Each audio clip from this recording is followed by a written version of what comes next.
नमस्कार। Between the lines with मनोरंजन में आपका स्वागत है। आज हम सबसे बड़े सवाल को समझने की कोशिश करेंगे और वो सबसे बड़ा सवाल है कि आखिर अजीत पवार की जगह कौन लेगा? पवार फैमिली 2 भागों में विभाजित है। अजीत पवार जो हैं वो एनसीपी को तोड़ चुके हैं, जो ओरिजिनल एनसीपी है वो अजीत पवार के साथ है, महायुति के साथ है और महायुति में वो उप मुख्यमंत्री थे। उनके प उप मुख्यमंत्री रहते हुए उसका हिस्सा है वो। लेकिन उनकी पत्नी जो हैं, वो राज्यसभा के सदस्य हैं, भले वो चुनाव हार गई हों लोकसभा का, लेकिन राज्यसभा की सदस्य हैं उनकी पत्नी सुनेत्रा पवार। ये दूसरे पार्थ पवार उनके बेटे हैं, 2019 में चुनाव लड़े थे, हार गए थे, लेकिन राजनीति में सक्रिय हैं और पार्थ पवार को देखा जाता था कि कहीं न कहीं से अजीत पवार पार्थ पवार को अपना उत्तराधिकारी के रूप में तैयार कर रहे थे। दूसरी तरफ जो शरद पवार हैं, वो जो सबसे कहा जाता है कि महाराष्ट्र के जो सबसे घाघ पॉलिटिशियन, वो हर चीज़ वो करते थे, वो अब उनकी उम्र हो गई है, ज़्यादा हो गई है, अब उनकी सक्रियता उतनी नहीं है। लेकिन हमने देखा कि किस ढंग से उन्होंने शिवसेना की सरकार बना दी और शिवसेना को तोड़ के और उद्धव ठाकरे को मुख्यमंत्री बना करके और भाजपा को बाहर कर दिया था। वो पूरी की पूरी जो रणनीति थी, कूटनीति थी, वो सब शरद पवार की थी। लेकिन अब उम्र हो गई है, परिवार में टूट हुई है, लेकिन उन्होंने कभी भी भाजपा का साथ नहीं दिया। वो दूरी बना के रखी और भाजपा में सरकार में शामिल हों या न हों, इसी मुद्दे पे पार्टी टूट गई, क्योंकि अजीत पवार चाहते थे कि हम शामिल हों और शरद पवार नहीं चाहते थे। अब अजीत पवार नहीं रहे, अचानक हादसे में उनकी मौत हुई। अब वो गैप खाली है। जो शरद पवार गुट में है वो उनकी बेटी सुप्रिया सुले हैं और सुप्रिया सुले सांसद हैं और वो शरद पवार चाहते भी थे कि भई उनको हम अपना उत्तराधिकारी बनाएँ और उनका एक रोहित पवार जो उनका पोता लगता है, बड़े भाई का बेटा है, वो एमएलए है।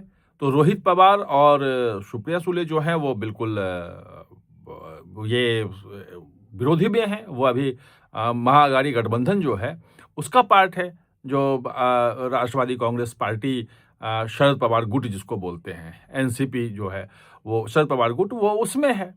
अब सवाल ये है कि अजीत पवार की मौत के बाद जो सरकार में है उप मुख्यमंत्री थे, तो अब उनकी जगह कौन लेगा? ये बड़ा सवाल है, क्योंकि ये सवाल इसलिए भी और थोड़ा-सा पेचीदा हो जाता है, क्योंकि जब अजीत पवार थे, तो कुछ दिन पहले ही उन्होंने जो बयान दिए थे, सुप्रिया सुले का भी जो बयान आया था, वो सब ये था कि परिवार जो है, शरद पवार का जो परिवार है, वो एकजुट होना चाहता है और जनता ये चाहती है कि एकजुट हों, इसलिए वो दबाव दे रहे थे। कब होगा? सुप्रिया सुले ने कभी नहीं बोला, अजीत पवार भी टालते रहे। लेकिन हाँ, गाहे-बेगाहे दिवाली पे सब परिवार साथ मिलते थे और अभी तो जो लोकल बॉडी इलेक्शन हुआ था, वो पुणे में और एक आध और जगह पे दोनों जो हैं एनसीपी के दोनों गुट ने एक साथ मिलकर के चुनाव लड़ा। रियल चाहे जो भी हो, लेकिन ये संकेत दिया और लोगों विश्लेषण करने लगे कि अब कहीं न कहीं शरद पवार और अजीत पवार के बीच की दूरी खत्म हुई। दोनों गुट अब एकजुट होना चाहते हैं, एनसीपी एक रहे। अगर लड़ते रहेंगे तो खत्म हो जाएँगे, इनको लग रहा है।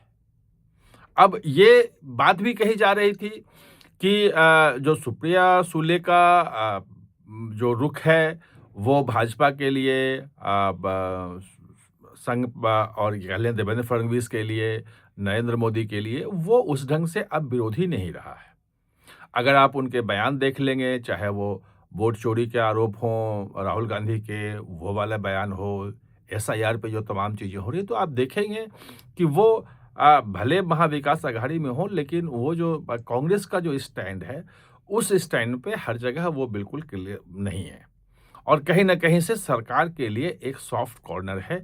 यानी कि अगर एकजुट हो जाती है ये एनसीपी और सुप्रिया सुले उसमें आ जाती हैं, रोहित पवार उसमें आ जाते हैं, शरद पवार तो हैं ही, चाहे जो भी उनके स्वास्थ्य जैसा भी हो, लेकिन वो तो हैं ही एक संरक्षक के रूप में।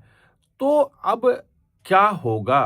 क्या सुप्रिया सुले सांसद से छोड़ के वहाँ सरकार में जाने की कोशिश करेंगी कि भई महायुति की सरकार है और सरकार में रहें, परिवार फैमिली का रहे। अजीत पवार ने इसलिए एनसीपी तोड़ी थी कि उनका आया था, इंटरव्यू भी आया था, उनका साफ-साफ कहना था कि हम बहुत लंबे समय से सत्ता से बाहर हैं एनसीपी, और हमारा कोई ऐसा वैचारिक झगड़ा भी नहीं है। तो हमें सत्ता में आना ही पड़ेगा। जो बदली हुई परिस्थितियाँ हैं, अगर हम सत्ता में नहीं रहेंगे, हम अपने लोगों का काम नहीं कर पाएँगे, कार्यकर्ताओं का काम नहीं कर पाएँगे, तो हम धीरे-धीरे राजनीति से बाहर हो जाएँगे। और वो ये साबित करने में सफल रहे और कार्यकर्ता भी उनके साथ जुड़े, तभी तो पार्टी टूटी और अधिक पूरी पार्टी वो ले गए। अब सवाल ये है कि जब दोनों परिवार एकजुट होता है और जिस लिगेसी को एक शरद पवार के छाया से बाहर निकल के अपनी एक उन्होंने पहचान बनाई, वो मुख्यमंत्री बने शरद पवार से अलग होकर के, क्या वो पूरा का पूरा वो लिगेसी जो है, वो अजीत परिवार का परिवार जो है, यानी कि सुनेत्रा पवार, पार्थ पवार और एक और उनका बेटा है, लेकिन वो उसमें नहीं है, पॉलिटिक्स में नहीं है। तो क्या ये परिवार जो है वो सुप्रिया जो है सुले, उनको अपना बना लेगा, मान लेगा कि भई ये हमारे नेता हैं और उनको उप मुख्यमंत्री के रूप में या मंत्री के रूप में किया जाएगा? या अगर एक साथ एकजुट हो जाते हैं ये, तो केंद्र में सत्ता में आने की कोशिश करेंगे, सरकार में शामिल होने की। अगर आप महायुति में रहते हुए हैं और एनसीपी एकजुट हो जाती है, तो सुप्रिया सुले कोशिश कर सकती हैं कि हम केंद्र में राजनीति में रहें और मंत्रिमंडल में भी शामिल होने की बात हो सकती है, या रोहित पवार को वहां लाने की बात हो सकती है। लेकिन क्या अभी चूंकि एनसीपी जो है वो अब अजीत पवार नहीं है, तो अजीत पवार की जगह पे अगर एनसीपी का देखा जाए, जो अजीत पवार गुट है, उसकी अगर प्रमुख नेता के रूप में फिर कौन आएगा सामने? क्या सुनेत्रा पवार जो हैं, वो उसको सँभालने के लिए तैयार हैं, या परिवार के बाहर का कोई, परिवार के बाहर के किसी को पवार परिवार जो है एक्सेप्ट नहीं करेगा और जनता भी नहीं करेगी, क्योंकि वो जो समर्थक जो हैं, वो एक शरद पवार द्वारा जो तैयार किया गया है बारामती का पूरा, वो परिवार को ही मानता है और परिवार के लिए ही ज़्यादा कुछ है वहाँ पे। तो एक अजीब स्थिति है जो मुझे लग रहा है, और जो वहाँ बातचीत हो रही है महाराष्ट्र में, जो चीज़ें चल रही हैं, अभी फ्लूइड सिचुएशन है, अभी तो बहुत ज़्यादा परिवार पूरा का पूरा दुःख में है। लेकिन 1-2 दिन में स्थिति क्लियर होगी। उसमें देवेंद्र फडणवीस की क्या इच्छा होती है, बाकी क्या देखते हैं, वो देखना पड़ेगा।